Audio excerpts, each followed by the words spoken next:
6-minute podcast. Business, study, life. All right, so we're diving deep today into Scarcity Brain by Michael Easter. Mm-hmm. This book really digs into how our brains, like, kind of hardwired for survival, in the old days, are now being kind of tricked by all this abundance we have. Yeah, like it's almost like our brains haven't quite caught up to the times yet. Right. Exactly. And, before we really jump in, I think it's important to highlight why this matters. Like, why are we even talking about this scarcity thing? Yeah, well, I think the biggest takeaway, for me at least, was that understanding how the scarcity loop works can really help us make better choices. Oh, for sure. Like, especially in a world where we're just bombarded with options constantly. Right. Yeah, exactly. Yeah. I mean, think about it. How many times have you felt like you need to buy something just because it's on sale? All the time. Or you got to get the latest gadget or you'll be left behind. Exactly. So let's break down the scarcity loop thing a little bit more. Easter talks about 3 main parts to it. Okay, so like a 3-pronged attack on our brains. Pretty much. So first you have the opportunity, right? Like, let's say you're scrolling through social media. There's just this endless stream of stuff to look at. Oh, yeah. It's like a fire hose of information and like memes and, whatever else. Right. And then, because you never know what you're going to see next, that's where the unpredictable rewards come in. Oh, yeah. The dopamine hits. Yeah. Gotta love those little dopamine hits, right? Exactly. It's that little thrill of the unknown that keeps us hooked. Okay, so we've got opportunity. We've got unpredictable rewards. What's the third part? The third part is the quick repeatability. It's so easy to just keep scrolling or clicking or refreshing, Yeah, like it's almost effortless to just stay in that loop. Exactly. And what's really crazy is that this whole thing is rooted in our evolution.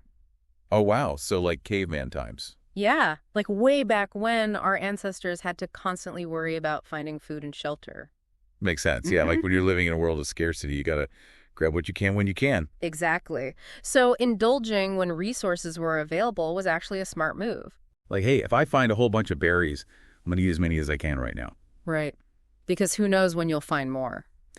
And it wasn't just about food, right? Like if you could build up a surplus of anything, you could trade it or use it to help your tribe. Exactly. So it was actually a survival strategy. Wow. So basically our brains are still stuck in caveman mode, even though we're surrounded by abundance. Kinda. And that's where things get tricky because those instincts that helped us survive back then can actually backfire now. Yeah, big time. Like, we're surrounded by tempting food constantly, and we can buy pretty much anything we want with a click of a button. Right. And it's not just material things either. We can feel scarce in terms of time or attention or even social connections. Yeah, it's like we're always trying to keep up with everyone else and do everything and be everywhere. Exactly. And that feeling of scarcity can lead to some pretty unhealthy behaviors. Okay, so we've talked about the scarcity loop and how it's rooted in our evolution.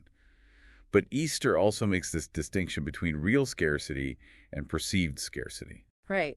And that's super important because just because we feel like something is scarce doesn't mean it actually is. Oh, yeah, like the toilet paper shortage a couple years ago. Exactly. There was no actual shortage of toilet paper, but the perception of scarcity led to people hoarding it. Yeah, and that created a real shortage. Right. So it's a self-fulfilling prophecy in a way. It's crazy how much our brains can trick us. It really is. And Easter actually has a whole section in the book about casinos and how they exploit our scarcity brain. Oh, yeah, I read that part. Yeah. It was fascinating how he talked about slot machines being like the perfect embodiment of the scarcity loop. Totally. Like you have the flashing lights, the sounds, the spinning reels, all creating that sense of opportunity. Right. And then every spin is a chance to win. So you got that unpredictable reward. And it's so easy to just keep playing. And you know what Easter says about it? He says, people playing know they will lose as a percent, but they do it anyway. Like buying a cinema ticket, you will never get that money back. It's true, though, right? Like with a movie ticket, you're getting 2 hours of entertainment. But with a slot machine, it's all about the chase. The chase and that hope of a big win that keeps you hooked. So, okay, we've learned all about this scarcity loop and how it can really mess with our decision-making.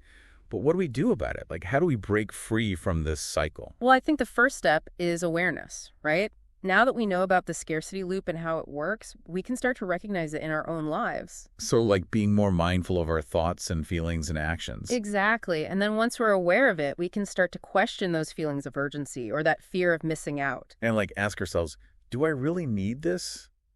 Or am I just being tricked by my scarcity brain? Right. And what's really cool is that this awareness doesn't have to be about deprivation.